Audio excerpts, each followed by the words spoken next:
The next Blackhawks Hall of Fame class is out. We'll reveal our votes later in the show. We're going to talk playoffs. We're going to talk draft. We're going to talk potential trades. All things Blackhawks and hockey coming up next.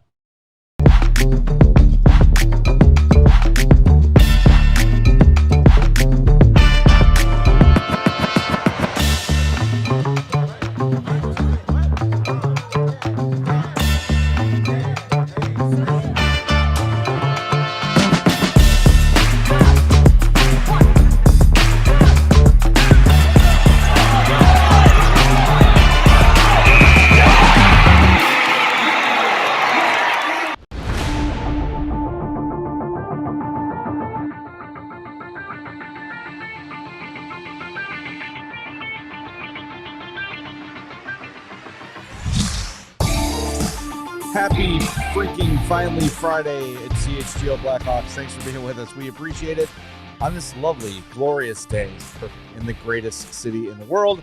I'm Jay Zawaski. That's Mario Tirabassi. Chloe Thiel's here running the show. We are the only people here. We should have done the show outside. It's so nice. I'm doing a show pantsless because no one's here. He looked. He checked. Yeah. I looked, so the rest of you don't have to. If we get enough likes, I'll stand up. Do us a favor, hit Get a standing desk for the show. Hit that like button for us. Make sure you are subscribed to our YouTube page as well. Podcast listeners, like, subscribe, follow, all that great stuff. And it's the weekend, so how about a 5-star review on Apple Podcasts or Spotify? It takes 30 seconds, and it helps us out more than you'll ever know. So get in the habit of doing those things. All right. As we say after every off-season show, give it 24 hours, and something will happen. Something will happen. And yesterday it was Roman Kantarov officially becoming a Blackhawk, if you missed it. Today, the Blackhawks organization revealed their next ballot for the 2026-27 Hall of Fame class. So we've got some new nominees, as they did last year. There's the Modern Era ballot. There's a Heritage Era ballot. And one from each category will go in, voted by fans, media, personnel, etc. So here is the list of players on the Modern Era ballot.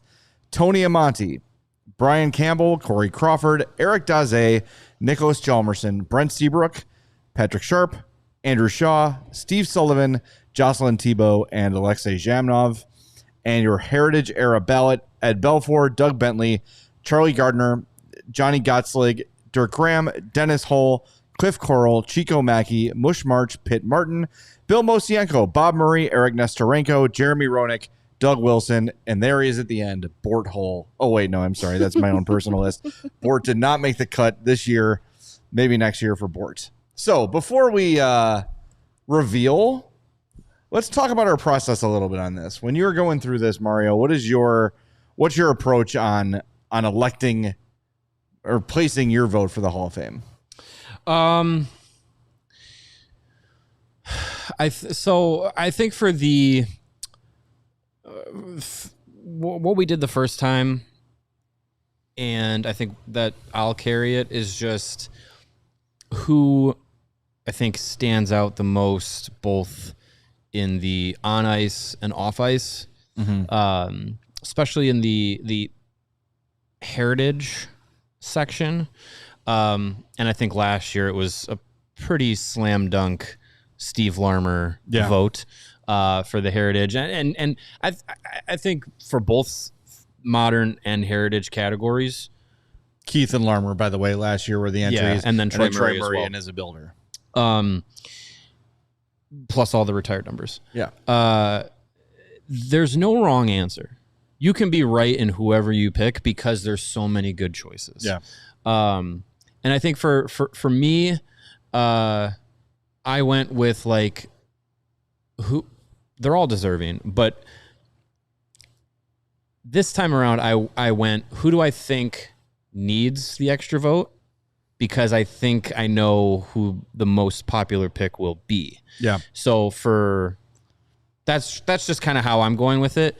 And I'll say this, my gripe with the Blackhawks Hall of Fame version 2 is that, last year, no board hole. Last year, no board hole, of course. But last year you had all the retired numbers, right? So you had 11 players plus the people that you had voted in, and then Troy Murray as well. Like, okay, so that's a crowded class.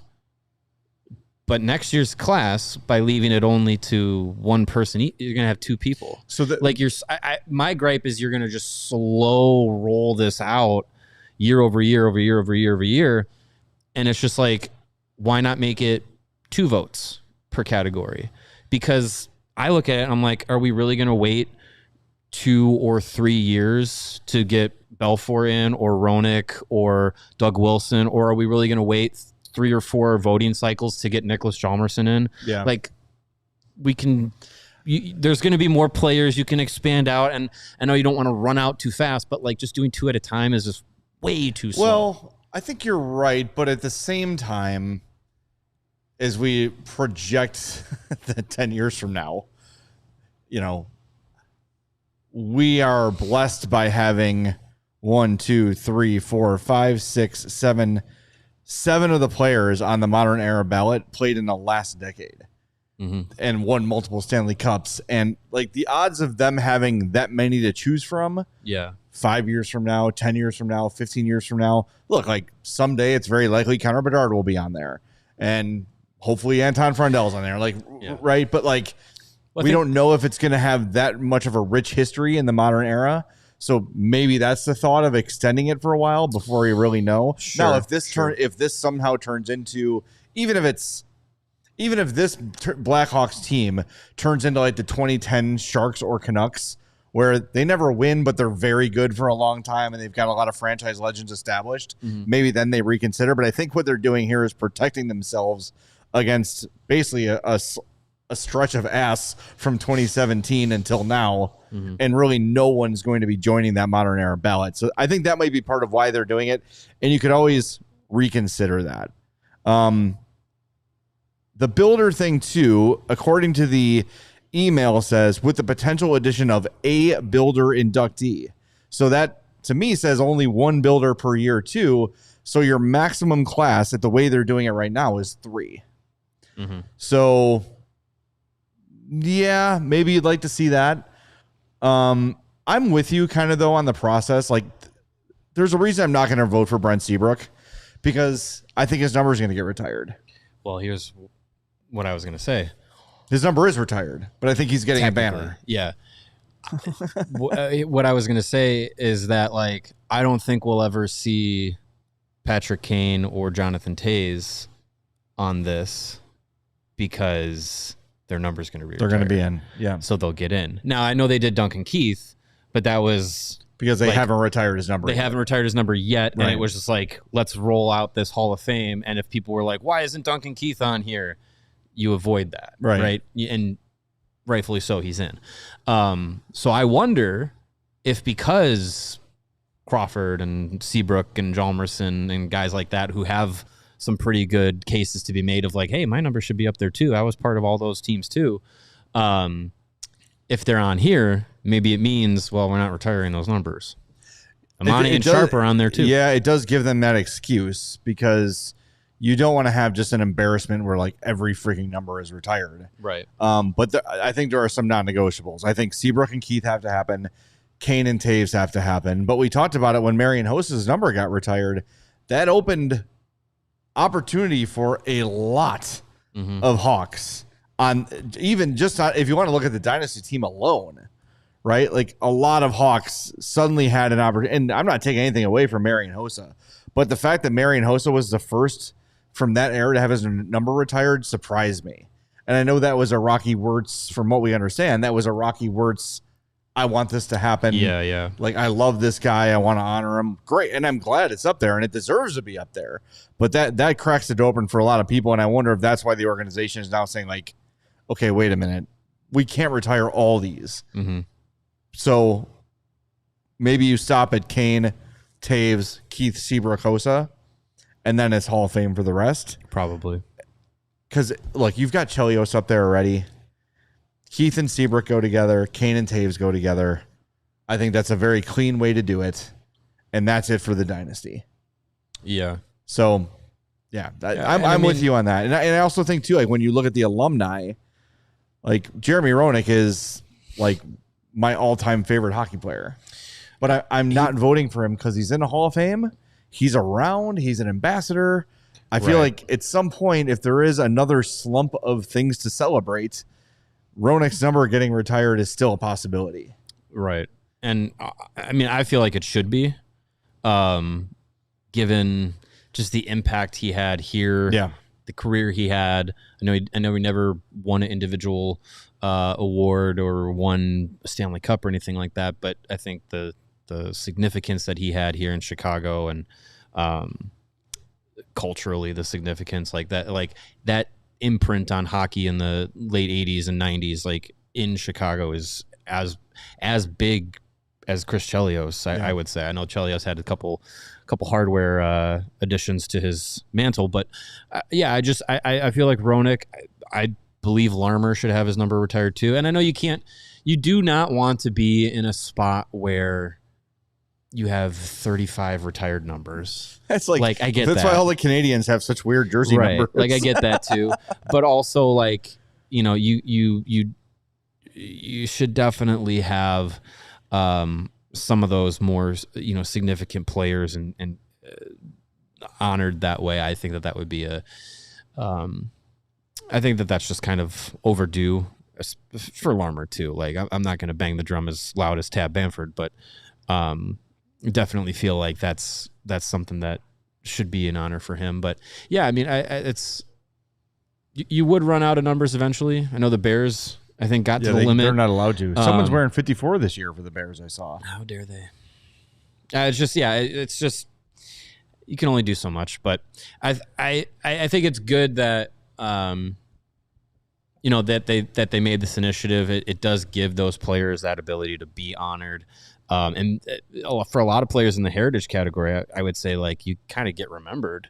Like look at how many of these players that are able to have their legacies still like in focus, and with the Centennial Hall, like kind of being able to shine some light on some of those older players that could easily get forgotten to history. Like it's an ability to have those guys and have those legacies continue to be remembered and their stories be told. All right, so what are you going with? What's your vote going to be? Who are you putting in? I think the heritage vote is going to go to Roenick this year. Feels like it. So I went with Belfour because I think he deserves it. I went with Belfour too because I'm almost certain his number is not getting retired. The only way I could see it. Well, Spencer's wearing it. Well, that's what I'm saying. If Spencer Knight has and this is a massive if, don't get me wrong, but if Spencer Knight becomes like a franchise goalie for this organization for 10 years and is retirable number wise, like if he's your Stanley Cup winning goalie at some point and you can make the argument, then you just do both. But that, to me, and again, nothing against Spencer Knight, but there's Glenn Hall and Tony Esposito, and that's it up there. Right. And is he one of those guys? I don't think Crawford, so. Crawford probably doesn't get his number retired. I wouldn't think so. So you'd have to win 3 cups to Crawford's 2 and win a Vezina or 2 to get that at this stage for the Hawks. So that I went with Belfour for the same reason, because I don't think he's going to get his jersey retired, and I think he absolutely deserves to get in there. Mm-hmm. Yeah, I agree. I think it's another guy that's like from that era where they did everything except win a cup, like be so successful, deep playoff runs, guys that are in the Hall of Fame, guys that won individual awards, culturally, impactful in the sports world, and then just falling short of a Stanley Cup. Like they should have had one. The thing about Belfour and Roenick and Chelios here and Larmer is those guys should have won a cup here had the ownership just been slightly less penny-wise. Like it's just, oh my God, add that final piece. Did you see the Brett Hull on the Ice Guardians thing? I did. where he was like, Bob Holford and Bill Wirtz called me drunk at 3 a.m. like, we can't pay you $5 million. And he's like, I don't want $5 million. Yeah, but we can't possibly pay you Yeah, I don't want $5 million. Yes, but we couldn't possibly. And then it just never happened. So like, all right, well, I guess I'm going to, I think it was Dallas at the time. Yeah. It worked out for him. My God. That stuff happened constantly in that era where they were right there. They're right there to get that one last piece to get them over the hump, and they never did it. Hall and Belfour won with Dallas. Got the cup that year. Yep. Yeah, you experienced it in real time more than I did, but I understand just the frustration of that being that close. If you're young enough when you don't remember, and I did not participate in this, but I predicted it would happen. Bill Wirtz died. And they held a moment of silence, and people booed. Oh, I remember that. Like that. I remember that. I was in high school for that. That name was like, people would hiss at you when you said that name. Mm-hmm. So the difference between Rocky and Bill is night and day. Yeah, definitely. So, all right, let's reveal our modern era guys on the other side of the break. Okay. Hit the like button for us. Back in a few minutes on CHGO Blackhawks. Summertime in Chicago is just around the corner, and that means a season full of red line runs, 120 start times, and Bridgeport baseball is on deck. And right now at Bet365, it is the perfect time to prepare for Chicago's perfect season. Mm-hmm. Thanks to their Bet $10, get $150 in bonus bets deal. All you have to do is sign up and make your first $10 bet, and Bet365 will throw you $150 in bonus bets, win or lose. The only thing better than that is having a playpen connection. Bet365, where winning is everything. Download the app. Use our code CHGO365 when you sign up. That's the Bet365 app. Code CHGO365. Gambling problem? Call 1-800-GAMBLER. 21 plus only. Must be physically located in Illinois. Terms and conditions apply, and this offer is in-app only. We're all looking for ways to stand out at work. Sometimes it's wearing a silly hat. Sometimes it's going above and beyond your sales goals. Oh, that'd be good. Sometimes it's being really loud and throwing hats that are silly. Well, what if I told you that there's a way super easy to save your company hundreds of thousands of dollars? All you got to do is sign up for a free facility assessment with ComEd. Their engineers will give you free insights and actions that could help save your business on energy costs. Basically, they can create a plan to help you stand out and your business save for free. Visit ComEd.com/facility assessment to learn more. Actual savings will vary based on customer usage and rate. Help out your company, and hey, maybe it'll come back around and help you out in your wallet. All right, we're back on CHGO Blackhawks. Got a super chat from our pal, Windy City Hockey, who says, Charlie Gardner had my vote for the Heritage era. His story should have more recognition, as he is the only goalie in the NHL history to captain a team to the Cup. Then he died shortly after the Cup. He's not the first guy to die after winning the Stanley Cup, but the first guy to captain as a goalie, a Stanley Cup champion. But yeah, Charlie Gardner wins the Stanley Cup for the Hawks in the 30s, and then has like a brain hemorrhage and just die. Like, it was just like a matter of weeks or months or something. It was crazy, immediate.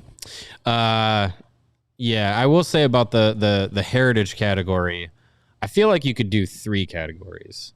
You could have the heritage, which is like pre-expansion, in 1967, and then you could have like the modern heritage, and then the modern, I don't know, medium well and well done. But you give those players an opportunity, because I feel like anytime you throw in someone from the 80s or 90s in the heritage, they're gonna be the most remembered. People will remember them, and the people who use the internet the most will remember those players. They should call it like the Bob Verdi Award or the Harvey Wittenberg Award, something like that. Yeah, for like guys who have been like an era past. Yeah, right. That way you could get like the original, the Mosiankos and Gardner and all that stuff. You could honor them. And I know those guys like aren't around, but like you can honor with the family members and all that stuff, and have that be there, and then also have the players from the 60s, 70s, 80s, early 90s, and then the modern players. Okay, so here's the story of Charlie Gardner. Hawks win a Stanley Cup in 1934. During the 32-33 season, Gardner began to develop a tonsil infection that drained his strength. Still played. 1934, he's playing. Gardner's health issues continued into the playoffs. On March 29, 1934, in a playoff game against the Maroons, Gardner had a shutout as the Hawks won 3-0. He was named first star as the best player of the game. He was in extreme pain during the entire game with a fever of 102 Fahrenheit and was attended to by a doctor in a dressing room during intermissions. Playing with a tonsillar infection for most of the season, Gardner was often slumped over his crossbar during breaks of games, nearly blacking out. After leaving for a singing lesson on June 10, 1934, Gardner, a baritone, collapsed. He went into a coma from which he never woke. He died June 13, 1934 in Winnipeg from a brain hemorrhage brought on by the infection. That's insane. So the Hawks win the cup in 1934. With him in that summer, battling he's 102 gone. And like fever. It wasn't like I was always under the impression it was sudden. Mm-hmm. No, he dealt with it for years, and then finally just like crazy. gave out after they won the cup. It's crazy. Unbelievable. Get your health checked up, everybody. I'm reading a book right now called "Everything Is Tuberculosis." It's true. Everything is tuberculosis. Everything is so much. It's a really interesting book. If you're into that sort of stuff, check it out. But it's amazing how like before the turn of the century and like before World War I, how medicine was like nothing. It was like put some dirt on it, like, and then all of a sudden like antibiotics and penicillin and like, oh wow, we know how these things work. Like, and like for instance, tuberculosis was like, oh, it's just like hereditary. Yeah, you just get it. Like it's not a. You're just prone to getting. It's not a germ. It's you just either get it or you don't. That's crazy. It's wild. The book is super interesting if you're into that stuff. Anyway, we digress. Modern era ballot. I went with another goalie. I went with Corey Crawford because I feel like Seabrook is going to get it. Yeah. So I feel like a friend of the program, Corey Crawford, could use the extra votes. So I went goalie for two guys that I feel like, have pretty good resumes, pretty good arguments for number retiring, but probably fall short of it. Yeah. But definitely worth the conversation of Blackhawks Hall of Fame. Corey Crawford's already got the Ice Hogs number retired. Number 29. So that was cool. But yeah, definitely a guy deserving. And I mean, again, there's almost no wrong answer. Yeah. Everyone is deserving on these lists. Well, I'm going with Tony Amonte, and I know he's not going to win, and I know he probably will never win, just because he played in the absolute dark ages of Blackhawks hockey, and literally the games were not on TV, the home games, right. And they were just not a very good team, but he was scoring 40 goals, and he was an electrifying hockey player. I've been trying to think of a comp for Tony Amonte. It's hard. He was like, I would say like kind of like Kirill Kaprizov, but like a little more defensively involved. Mm-hmm. Like super fast. Yes. Good shot. Speedy like goal a lot scorer. of like one-on-one individual, like blow your mind kind of efforts by him. But he also did have a little bit of a grit to his game. So I voted for him. And a potty mouth. And a potty mouth. Yes, exactly. I just don't think he's ever going to get in. But as a guy whose formative years as a Hawks fan were formed in the mid 90s and early 2000s, like that's my guy. I love Tony Amonte. I swear, if we had him here, I'd be more starstruck than anyone we've ever had. We just have to develop a dump button for podcasts. But so Tony Amonte is getting my vote. I know he's not going to win it. No, that's but again, I just think that like good answer. He needs there needs to be an acknowledgement of Tony Amonte because. Short of like, oh, there's a clip on the opening montage. Like for so many Hawks fans, it's just a name they've heard and they don't really have any. He was just such a great player for them. Well, and he was a one-man show. There was a portion of time when he was deep into I think being in the Bruins broadcasting world. Mm-hmm. And I remember the 13 Cup final, and he kind of had some things to say about the Blackhawks, and then it was just like, oh well, I guess we're not going to see Tony Amonte around these parts for much longer. And shockingly, as a player of the 90s and 2000s, things did not end well for Tony Amonte in the organization because he earned money And when a player earns money, Bill Wirtz does not like that. Yeah, right. You're only allowed to earn a little bit of money, Right. not all of the money. But for just in Amani recent here, years, though, he's been back around. What was he? He was on. He was on a the red panel. carpet. Yeah, he was on the red carpet. He had this Chelios panel. I think he was on the Chelios number retirement panel, and I think he came around for the what was that? Was it like the honoring of Roenick after the Hall of Fame, right? Yeah. They had when he was inducted, they had a little night for him. It wasn't retiring his number. But no, what am I thinking of? The Centennial chapter, the Madhouse Yes. chapter night. He was around for that too, if I recall. So he's been around a little bit more, which is good to have because like you said, like for, I started following the Hawks right at the tail end of the time that he was with the team. So I knew of him, but I didn't really appreciate the best years of him. Yeah. And then by that time he was gone. So it was one of those things where it's like, okay, yeah, I get it. I understand, but also I was 9 years old. He was just such a perfect player for that era too, with like the long hair, and there were many goals he scored where he did the DX. Yeah, I've seen clips. DX motion after scoring. Like he was a red ass, and he was exciting. So his first full year with the Hawks, 95-96, 31 goals, 41 goals, 31 goals, 44 goals, 43 goals, 35 goals. Then had 27. Then went to Phoenix in 02-03, and then ended his career with Philly and Calgary. As obviously a husk of his own old self. So much of his game was built on speed, and as he got older and that he lost a step, his game wasn't as effective. But man, just an electrifying dude to watch play. I wish that those games were out there somewhere for people to see. But just look up Tony Amani highlights, and you'll be entertained. I'm telling you, he was good. And I always liked when he would get on the like All-Star games or whatever, because he'd kind of like, who is this guy? Right. Kind of a thing. And not as many people would. Yeah, he wasn't a recognizable household name. Yeah, because the Hawks were, 95-96 was a good year, but that's when things started to fall off. That's like when Chelios gets traded, Roenick gets traded, everything starts to go down. And I do think, by the way, Alexei Zhamnov on the ballot too. He will never get in. There's no way, because people good for him to be recognized. Yeah, people affiliate him with the trade, as they should.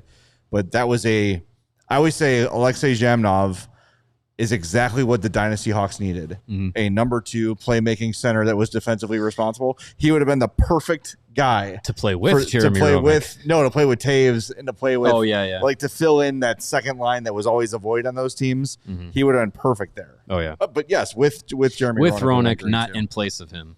This is the most 2000 Blackhawks picture you could find of Tony Amante as the captain with the highlights. That's the Frosty Tips. Yeah, that's the Frosty Tips era. I love that picture. Yeah, he was such a great player, man. Well, there's a lot. Who is there anyone we like as we look at this in the modern era that we think just like really doesn't have a chance? I really think the only one is Zhamnov. I think Zhamnov, and I think Steve Sullivan probably doesn't either. Just again because of the name recognition. Jocelyn Thibault had an all-star season as Hawks goalie, and there's name recognition there because he was traded for Patrick Roy back in the day. Well, I mean, he was really good. Yeah, he was a big reason they made that one playoff run of the early 2000s. I mean, you look at his time in Chicago gets forgotten because of that era, but also like he was just lights out for those teams. He's probably one that like along with Zhamnov, as their timelines kind of overlap, like probably low on the list. I think Eric Daze probably has a little bit more name recognition, but again, I lump him with those guys of like it's going to be you'd have them well below Seabrook, Crawford, Jalmerson, Sharp, Shaw, Amante. I think those guys will be waiting a long time too. Is like probably not. I don't know if he's remembered as fondly as maybe he should be here, because he came on the year before Hossa, huge contract, and in a lot of people's minds, he didn't really live up to it. He was Brian Campbell here. He was not a perfect defenseman. Like, he was right. Yeah. offense first, a lot of speed, playmaker, stretch passer, but wasn't a Norris Trophy candidate by any means. And I think people just didn't think he justified the contract, but he came here and was Brian Campbell. Primary assist on the 2010 game-winning goal. Remember that? Let's live in that time. I remember that time. That was good. I remember when he came back with the team at the, what was it, the 2016-17 season? I think so. Isn't that like, feels like it never happened. Yeah. I remember he came back for like that last year. Soup and a Sandwich was 80 games. Was a lot of fun. And I remember it was like, they were like, oh, is he going to come back? And I was just like, you absolutely bring him back. Like, he was like one of their more reliable defensemen. And I think he just flat out retired. That was his last year. That was his last year, yeah. But he played 80 games, 5 goals, 12 assists. He was a plus 12, played 18-26 a night. Yeah, he was like really good. Very Brian Campbell season. Really good for that group. And then, you see how things kind of went downhill. But I just remember, like, in that summer of 2017 with how everything was shaken out, I was like, you got to bring him back, even though he's 39 years old. Like, he was good, but he was done. And now he's Kyle Davidson's buddy up in there in the front maybe office. Kevin Korchinski can eventually turn into Brian Campbell. Good thing Brian Campbell's here to teach him to do that potentially. All right, break zone time. We need to talk about Anton Frondell. Actually, we need to talk about Team Sweden. It's a day that ends in Y. More we need to talk about Anton Frondell. My issue's not with him. We're going to do that next on CHGO Blackhawks. Whether your AC stopped working, you're dealing with a clogged drain, or you need an extra outlet installed, or all of those things, get it together. Four Seasons has you covered. They're available 24/7 for emergency service with no extra charges for nights, weekends, or holidays, because that's when things break. Summer heat is right around the corner. You don't want to be sweaty. You don't want to be stinky. Don't wait for your AC to break down. Call Four Seasons now for a complete AC tune-up for just $89.95, backed by a 1-year no-breakdown guarantee. This offer won't last, so schedule your tune-up today. For all your cooling, plumbing, and electrical needs, you know who to call. For all the right reasons, call 866-4Seasons, your trusted local experts for heating, air conditioning, plumbing, sewer, and electric. Visit fourseasonsheatingcooling.com for all their special offers and money-saving coupons. Get that AC squared away before it gets hot. That's fourseasonsheatingcooling.com. Get huge start of summer deals all month long at Ray Chevrolet during their Memorial Day sales event. Stop in today and get below supplier pricing plus no payments for 120 days on new Chevrolet models. Or you can check out their selection of over 125 vehicles priced under $20,000. With one of the Chicagoland's largest Chevy inventories, you're sure to find the perfect vehicle for you. And as one of the top-selling Chevy dealers in the Midwest, they're able to keep their prices competitive, so you know you'll get a great deal. And Ray's Price Promise lets you shop confidently with no add-ons and no hidden fees. Go see for yourself. Visit our partner at their convenient location right on Route 12 in Fox Lake. And don't let summer start without shopping the Memorial Day sales event going on all month long for below supplier pricing plus no payments for 120 days on new Chevy models. Shop Ray Chevrolet in Fox Lake or at raychevrolet.com. They've been serving the community since 1963. Together, let's drive. All right, we are back on CHGO Blackhawks. Thanks for being with us. Do us a favor, please hit the like button and the subscribe button. They're both right there. They're both free, as Matt Peck says. So hit those. Doesn't take anything but a little bit of kindness and helps us out big time. And look, we've been mentioning it. Show's been doing great. And that's because you guys are liking and subscribing and sharing and tweeting and texting and all this great stuff you do. So we appreciate it. But just get in that habit. As soon as you get in the show, like button, subscribe button if you haven't already, and then go to your other Gmail account and then like it from there, subscribe from there, then go to the other one. It's nice. It's a pain right now. But then when the season rolls around and we've got 4-star or we're doing Thursday or whatever we're doing next year, you get multiple votes. That's true. Vote early, vote often. It's the Chicago way. You can stuff the ballot. All right. So the IIHF World Championships began today. Sweden and Canada played. Canada won 5-3. Anton Frondell did not play for Sweden. And in trying to find the reason for this, and what our buddy Cam Robinson told us yesterday was he's just scratched. Healthy scratch. I found some Swedish articles. You gonna read them in No. Swedish? But people are not happy. Yeah. I wonder why. Yeah, I can't imagine. Can't imagine why. Yeah. From what I understand, and I'm relying on Google Translates and AI translators, whatever, to say this, but it feels like the idea is give some young guys some opportunity early in the tournament, and then when it's time to really buckle down, load up the roster. Well, okay. Your young players are some of your 19. best players. Play them. Look at how Stenberg and Bjork played in today's game. Like, play those guys. You want to see Jakob Silfverberg? Yes. The shell of what he used to be? Like, no, man. Play your best players. He's in a handsome draft too, Chloe. Oh, yeah. Jakob Silfverberg. We had an off-show handsome hockey player conversation yesterday, so feel free to add your votes in there. What Jay means by that is that he was talking about all the handsome hockey players, and I was neither confirming nor denying. I'm not ashamed. Yep. Yeah. Alex Wenberg, come on down. Okay, sorry. Anyways. Yes.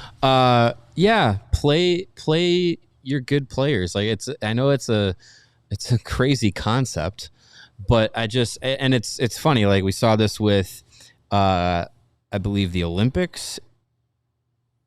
Some of the decisions from Swedish head coach Sam Hallam, baffling. Some of these baffling decisions, and it's not just Blackhawks fans that are stumped why Anton Frondell wasn't playing. It's everybody. It's people who Swedish hockey fans are pounding the table saying, like, why is this guy not playing? It doesn't make any sense. And I think, he seemed healthy. I don't think he had any injuries at the end of the year. If he did, I'm sure he wouldn't be playing. Look at what Connor Bedard chose to do with, rehabbing his shoulder injury with, not playing for Canada. Like, if Frondell was hurt, I think the Blackhawks would have said, like, you sure you want to play? Like, I think it's probably best if you heal up. So for him to be there, he played well in some of those pre-tournament games too. Like, I don't understand why he would be, would be the guy that you're sitting. I don't think he understood it either. I think on the broadcast, Chloe, I sent you the pictures. Someone caught a screenshot of him up in the stands. He doesn't look happy. From user Allie says, cut to Frondisi in the stands, and broadcaster saying, Frondell is there wondering, when am I going to be in the lineup? That's a valid question. He does not look happy. And look, you didn't play him and you lost. That's what you get. Yeah. It's weird. Look, I know that, Canada's going all in on this thing and they really need to win a gold medal. So they sure did. They're loading up their roster. I've always thought that the European teams take this way more seriously than the North American teams do. Yeah. This doesn't make sense. And if it continues, I'm not going to pretend to be an expert on the entire Swedish roster. I'm certainly not, but I know that Anton Frondell is definitely one of the best 12 forwards on that team. I would say so. And from the stuff I'm reading out of Sweden, it's like, what are we doing? What is the possible excuse for this? And I find it weird. There's not been much, apparently not a lot of media availability after the game regarding the loss or the decision. Trying to find it, but I don't have Swedish Twitter. You just gotta, just type Twitter search Swedish meatballs, and you'll get a lot of Swedish content into your feed. That's how it goes. I would venture a guess that their next game he's in the lineup. I would think so, because I don't think you can look at the guys that they iced tonight or this morning rather, and say that he's not better than some of the forward options. You had Jakob Silfverberg in there. Like, I think he's a guy that you put in there. Your top line was Stenberg, Bjork, and Lucas Raymond. He should be in that conversation. You don't take the guy that was the best forward at the World Juniors. You don't take him to this tournament and sit him. You play him. Yeah. Do you have the full lines there? Yeah, right here. They got last names. I'm not gonna say that I know for sure all their first names. Yeah, but I believe their top 6 is Stenberg, Bjork, Lucas Raymond. I think it's Pontus Holmstrom, Jacob De La Rose, Simon Holmstrom. Simon Holmstrom. Yeah. Okay, and Linus Karlsson. Linus Karlsson. Okay. I mean, I think you put him in there. I got it here. Oscar Sundqvist, Emil Heineman, Andre Pedersen. Yeah. Jack Berglund, Rasmus Asplund. I love that name. And Jakob Silverberg. Maybe too, you've got some guys that are veterans on there and you want to at least give them a game and say, get out there and play. Thanks for being here. Maybe that's what they're doing with Silverberg.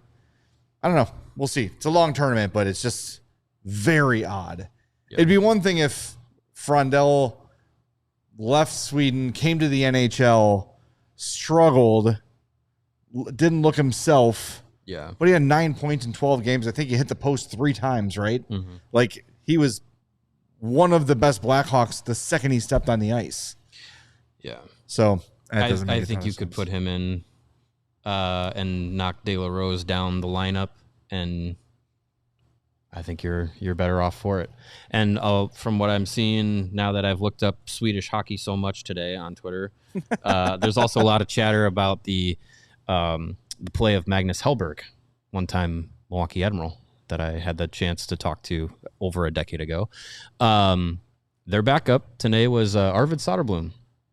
People want Arvid Soderblom to start their next game, so that's. Does anyone in the NHL want that by chance? I don't know. It's a good question. We'll see how he plays. But yeah, I mean, it's. I think that might be another change for the Swedish roster that you see for the Blackhawks, or have Blackhawks implications for their next game. Yeah, I don't think anyone's doing this. It doesn't appear that it's happening in the chat, but don't read into this as if someone thinks Frondell's bad all of a sudden. Maybe their head coach thinks he's bad. Yeah. But okay, maybe he's a bad head coach. I think you need the time for a new head coach. Exactly. Yeah. Well, speaking of Sweden, Viggo Bjorck is a guy that we've talked about a lot. Mm-hmm. Actually, even before last year, he was really good in last year's Worlds, wasn't he? He played in the Worlds last year, didn't he? World Championships? I don't remember. So. I don't remember. Because I know I had an impression of him before World Juniors. Oh, he played in the Olympics too. That's what it was. Okay. Yeah. So every time I see Viggo Bjorck on the ice, I'm impressed. And I know he's 5'10", but if we were talking before the show, if he has another performance like this, like he had in the World Juniors and he had in the Olympics, right now, I would say you probably are seeing him average between like 10 and 15 in mocks, or like maybe like 8 to 13 ish. If he's got another like undeniable one of the best forwards in a tournament, and from all reports, he had a really great game today. Could he go top 5? Because I feel like if Viggo Bjorck was 2 inches taller, he would be in that right there conversation with Malhotra and Stenberg, and is like that the guys after McKenna. Mm-hmm. This is an opinion from Tony Ferrari, who was not an extra on The Sopranos. I made that joke off the air. Figured I'd make it on the air too. I liked it, but. Prospect analyst, draft analyst for the Hockey News. Guy who's been doing it a long time. Said Viggo Bjorck was fantastic today against Canada. He is the 3rd player on my draft board, and till today only solidified that. Undersized or not, he is the best center in the class. He held his own against elite NHL centers in all aspects of the game today. And those NHL centers he would have been going up against are Sidney Crosby, Ryan O'Reilly, Macklin Celebrini. Some good guys to go up against. I agree. I agree with your assessment that, like, if he was 6 foot, he's probably in that conversation squarely top 5, maybe even more than Malhotra, depending on who you ask. But I think that is a player that lives up to the sentiment of, like, you bet on talent. You don't just look at the measurables and say this guy can or can't play because of it. The modern NHL is too wide open for it to be like you have to be above 6 foot to be successful. Just look no further than the Canadians, man. Like they're just showing you. And I think what we've seen from Bjork, who played professionally, all year this year was Anton Frondell's teammate with Diergarten. He's like he plays bigger than he is, and I think that's a big factor too, because we've seen big players have the knock of like they're not physically engaged and their stock falls dramatically. And then we've seen small players who it's just like, yeah, well, they're 5'9", they're 5'8", but they play just so relentlessly, and you like don't even realize, oh, this guy's really small. Like they're just out there playing, high motor, playing with an edge, even though they're 5'9", 5'10", whatever. Like they make up for it in that effort. And I think Bjorck is a guy that like just the way that he plays makes up for that quote unquote lack of size. So I mean, I would not be shocked if a team in the top 5 picked him. Yeah. And I mean, because this draft has a great tournament. This draft is so wide open. But I think if a team, I don't think it's going to be Chicago, but if the Rangers or, however it shakes out, like if there was a team in the top 5, 6, 7 picks takes him, not going to be surprised. Well, Tony Ferrari, who you mentioned, is getting a little bit panned for this. The comments are not super kind, but but just to illustrate your point of how this is all over the place, he's got Keaton Verhoff 7th. I saw, and I couldn't find it before the show. Maybe someone saw it. One of the draft people, I think it might have been Pierre LeBrun, but someone was like aggregating the quote, said that if the Sharks stay at 2, they're taking Keaton Verhoff. He's got Keaton Verhoff 7th. Frank Saravalli had Verhoff number 2 behind Stenberg in his mock draft. So, I mean, yeah. Yeah, and Ferrari's got him at 7. He's got Chase Reed at 8. Corey Pronman had Albert Smits as number 2 behind Chase Reed. Like, it's all over the board. It's everywhere. with this draft class. It's crazy. There's so many ways it can go. So, I don't know. We'll see. I think I'm just really starting to believe that Stenberg could be a Hawk. I'm just like, he could. It's really starting to feel, or he could be a Maple Leaf. If he's insane in this tournament too. Yeah, it's going to be like the recency bias is a human element to the scouting process and the analyzing these guys, and I'm sure some opinions might change after the draft combine, and you get final opportunities to see these guys physically stack up and go through the all the workout stuff that they do, going through the interviews. Like there's things that could change at the top of the board for a lot of teams, and this tournament, with Stenberg playing and Bjorck playing and McKenna not playing, like there's things like that could factor into how that's all gonna McKenna shake out. Must not care. He just must not be invested in hockey. And I don't know, if I was picking first or second or third, I'd probably pass. I definitely would pass. McKenna. Yeah. You don't want that kind of an attitude or lack of commitment to the game in your room, right? I mean, I definitely, if I'm in the top 3, red flags. Absolutely. Wink. This just came across my desk. Uh-oh. Give it 2 hours. And it's it transitions. We have nicely. the same desk. Why is it all coming across yours? It comes left to right. I'm closer to the fax machine. There you go. The NHL has announced that as a result of flagrant violations of the 2026 Stanley Cup Playoffs media regulations following Game 6 of their second-round series against the Anaheim Ducks on Thursday night, the Vegas Golden Knights will forfeit a second-round pick in the 2026 NHL Draft.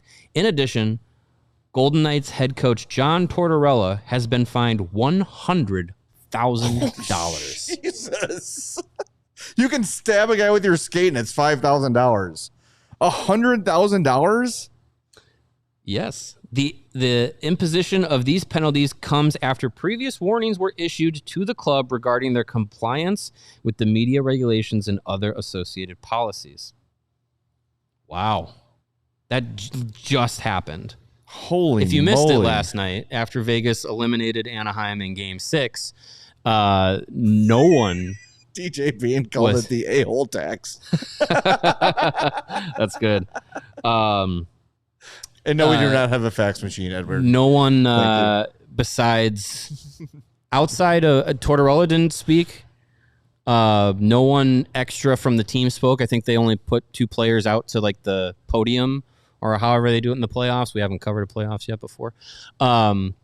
But it was like specifically, I think it was Jesse Granger had the details that they just were like, just skipped out on doing any of the media. And apparently it was here. This is what he said. John Tortorella declined to speak with media after advancing to the Western Conference Final. The Golden Knights also didn't open the dressing room after the game. They brought 1 player into a side room to speak along with the 2 who spoke at the podium. He says, I've been covering the NHL for 9 years and never seen any of those happen once.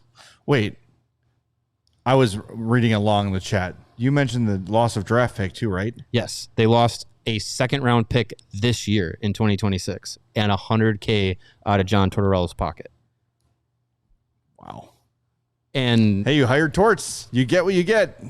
Well, apparently this was them being a little upset with Braden McNabb getting a suspension. Yeah. So then they say, okay, well, we're not going to come out and talk to anybody. What are you mad about? Braden McNabb basically went from one board to the other to deliver a hit. Like, I know it's the playoffs and grit and sandpaper and all that, but like, that was certainly warranted. Hey, man, look, they're going to the Western Conference Final. You brought in John Tortorella. That thing worked. But when you make a hire like that, stuff like this happens. And you just hate to see Vegas suffer. Man, after all they've been through. Yeah. Yeah. Well, and as a bunch of the national reporters are acknowledging, as did the NHL's press release, Vegas has been previously warned about violations to the media policy. And I believe that when I think it was Mark Lazarus, who else would it have been, was kind of going through doing some stories regarding the players with the Canada sexual assault case being brought back into the NHL. He was kind of going to some of those teams and talking with them. Vegas, like, from what he said, like, they had like mafia style intimidation things that they were doing to basically block his access to talking to anybody, not just, who had ended up being Carter Hart, but like, so I got to imagine that's probably something that they had been warned about. Like, you can't be, shouldering people out of the locker room and giving them no reason, revoking, credentials and all that stuff for asking questions. So Laz tweeted on September 25th and wrote about it for The Athletic. He says, the Golden Knights asked me to leave their practice facility and revoked my credential because I asked one of their players about the Hockey Canada 5. Yeah. And the story he was working on was, if a guy like this joins your team, how will you handle it? How will you know what I mean? Like, because he also, as a locker room, he went to Carolina to do the same thing and had no issues. I think it was Carolina. But I mean, again, and this is, also Vegas, who fired Bruce Cassidy, but is still saying, no, you can't interview with anybody. It's like they are a win at all costs, cutthroat organization that operates that way, but and they operate with some pretty lame tactics at times, and they've had to pay for it. And for the record, that September 25th article was almost a month before Vegas signed Carter Hart. So it wasn't like Carter Hart was there and then he brought it up and said, yeah. But I think by that time it was it had been rumored. Yeah. So he signed officially on October 26th. That was 8 days after he joined the team on a PTO. So that would have been October 18th. Yeah. So, and I think there was some whispers that probably that's going to be where he's going to land. Yeah. But it was before it officially happened. So it's not like Carter Hart was sitting there in the locker room and Laz was asking teammates about that. He should, by the way, he still, even if that were the case, he still absolutely has that right as a journalist to do that. Right. But I could see why they'd be itchy about it. But this is before anything had officially happened. So that's crazy. I don't Man, that is a massive punishment. But look, if they had been told and they had been warned many times about, hey, you've been warned previously, you're in violation of this, you've got to follow the rules. Because what they're looking at is like the growth of the game, right? They've got to have, these guys have to be available.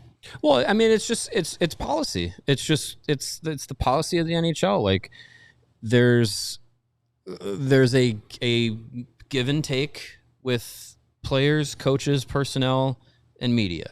Mm-hmm. And without the teams and the players and the games and all that, we don't have the jobs. Right. But without the media coverage and, the TV broadcasts and, journalism and all that stuff and the fans and all that, the growth of the league doesn't happen. Right. So there's, people got to do their jobs, and it goes hand in hand. So when you've had multiple instances of, kind of getting in the way of that ecosystem, I'd call it,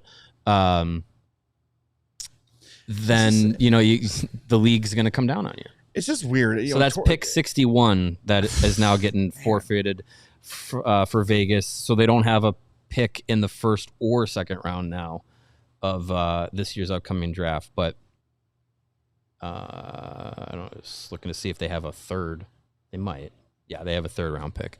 So now that'll be forfeited. Of course, they can appeal it. So we'll see what happens. Interesting. Famous 61st picks in NHL history. Alex Goligoski, Johnny Boychuk, Jason Woolley, Craig Ludwig. Oh, hey, DLS. Zach Sanford, Blackhawks legend. Yes. Devin Shore, Wayne Simmons, Max Lapierre, Paul McDermott. I don't remember him. Can find some decent players late in the second round. Yeah. Hopefully the Hawks can find some decent ones early in the third round. They'll be earlier in the third round now with 61 being forfeited. That's right. Yeah. And goalie Paul Skidmore, who is related to Skidmore to the third. Oh, of course. In the chat. Skidmark. That's right. Yeah. Skidmark. My bad. Yeah. My bad on that. No, that is a big punishment, man. So, but Torch works in media. He worked in media like 2 months ago. When it's convenient for him. I know, but he knows how it works. It's super convenient for John Tortorella to get the job at ESPN when he's not coaching, and then when he's coaching, he F's with the media. Yeah. Super cool of him. And Emily Kaplan clarifies this wasn't just about Tortorella skipping his post-game press conference in Anaheim. Vegas has been warned in the past. It's just weird, like petulant poutiness. It's like, can't think of it's us against the world. Like, okay. Can't think of a better team to run into Colorado in the Western Conference final. I can't wait. Please. Chloe. Hopefully all that time off that the Avs have had serves them well. Remember, that's what I was saying before the show. I'll take this. I'll take this as their penalty. Just destroy them. The $100,000 goes from John Tortorella to Chloe's bank account, apparently. I was going to say that too. It's only fair. Yeah. It's only fair. That's how it works. Yeah. So, well, sucks to be them, but they're moving on. They got past Anaheim in convincing fashion last night. Mitch Marner, noted playoff ghost. Dude. Just undressing. That's like quit NHL 26 if a guy scores a goal like that on me. Yeah. Game is fake. If I see someone stick handling like that in that game, I'm like, I'm done. Yeah. You're toying with spamming. Me. But no, yeah, look, Vegas has been really good. It's impressive through this playoff. Because all year I'd like, okay, like they're the best of the Pacific, I guess. I mean, but they never really impressed me. They were loser point merchants. Yeah, getting into the playoffs, but they've performed well so far. Hey, you know what though? Like we talked about this all the time with the Dynasty Hawks. Was like they just at some point they're all veterans. They've all been there before, and they just know how to hit that switch. They're probably the mindset of like, let's just get in, and once we're in, we'll be fine. And they did that. And look, despite the fine, despite the loss of draft pick, the Torch thing has worked. It has worked. He's given them that new coach bounce right in time. Yeah. And they have looked impressive, man. Like and that's why you go get Mitch Marner, right? You go find that guy because that's instead of making a huge deal at the deadline because Mark Stone's dead, in air quotes, you've got Mitch Marner the whole season, and now he comes out and does what he does. Like, they're not going to be Colorado, but I'm impressed by what they've put together so far. Yeah, no, it's been a good run. All right, should we go to what? I said, will you knock on wood? I don't know if this Thank is you. actual wood, but I'm pretty sure it is. I will try. We are going to go to overtime in about 30 seconds. Do you want to address the audience? Hello, audience. Hi, how you doing? He's not sure. Am I waiting wrong. for overtime, or is this good? Is this message going to get cut off? That's well, what I wanted actually. well, I wanted waiting to get sopranoed. Go to allchgo.com to finish the show and figure out the cliffhanger that I'm throwing out there. See, that's good. You can switch over. Okay, now you may address the audience. So this will be my last show for a little bit. If I haven't been super public about it this time around, but any moment now, baby number 2 is on the way.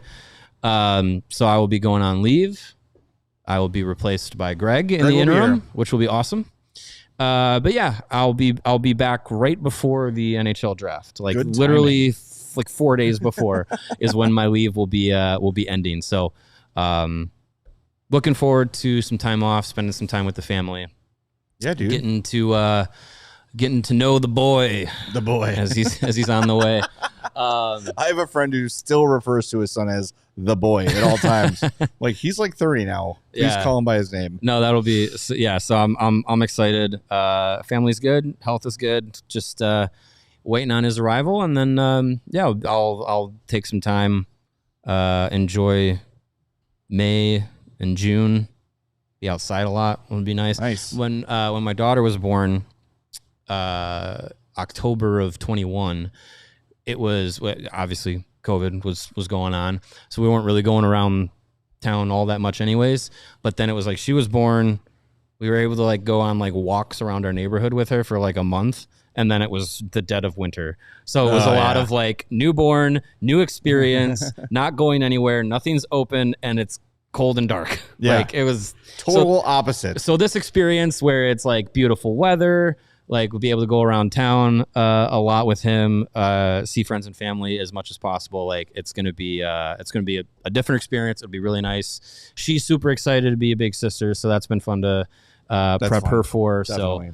So so that's why I'll be gone for the next couple of weeks. Hockey will be here when you get back. You don't need to worry about any of that stuff. Watch it for fun, not for work. And congrats, man. We're happy for you. So I always watch it for fun. Yeah. All right, Greg will be here Monday. Do you have name ideas? Because people are saying we have a name picked out. You won't know what it is. Oliver Moore. Tirabassi. It's not That's Oliver good. Moore. Skid Mark the third. Okay. It's a Skid Mark the fourth, actually, now. We got a name picked out. And I'll say to anyone who's thrown names out there, genuinely, friends, family, coworkers, no one has guessed it yet. Really? No one has guessed. I haven't had to poker face it. No one has guessed it yet. Spunky 1973. That is the last name that is on my list. It says Luigi. It is not going to be Luigi. I will not torture him for that. I want you to go as Italian as possible.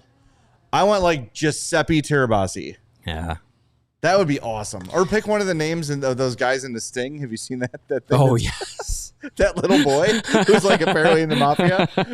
That sounds like a fun Friday show we could do, is go through the, what is it, Operation whatever. You guys know what I'm talking about. Yeah.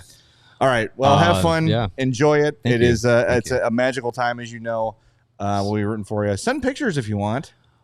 We'll share them on the show. I'll see what I can do. Put an emoji over the face. I'll see what I can do. Yeah. All right, cool.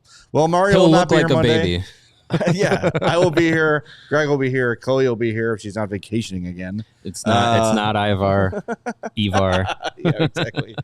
All right, we'll talk to everybody Monday at 3. Hopefully the baby will be here on CHGO Blackhawks.